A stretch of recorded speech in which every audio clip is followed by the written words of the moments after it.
So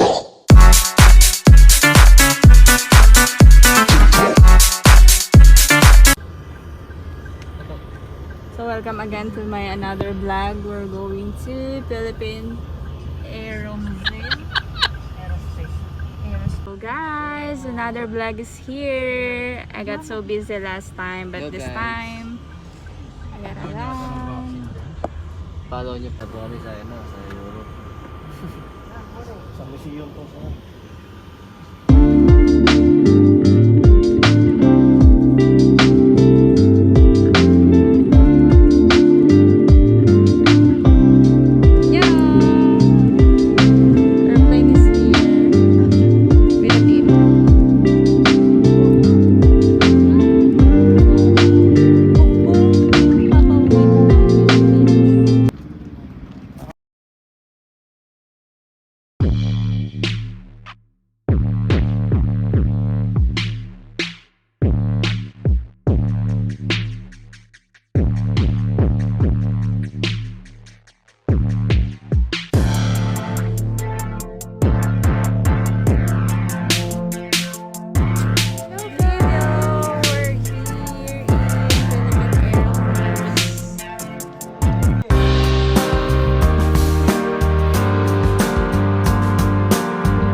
Guys, so we are here right now in Philippine Air Force Museum.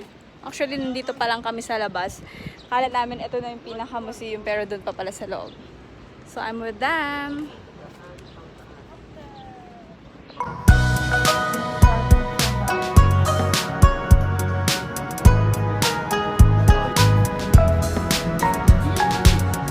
Guys, ito, since it's Saturday, kala namin open, chinek namin siya sa online, pero pagpunta namin dito, so suddenly it is closed. Ayan, pero okay lang din kasi nakita naman namin yung mga ibang aeroplano dun sa labas, di ba? Sobrang malalaki. So, ang kaibahan lang naman nandito sa loob ng museum kasi naka-arrange siguro siya, and nandito yung ibang mga details ng mga yeah, so yun.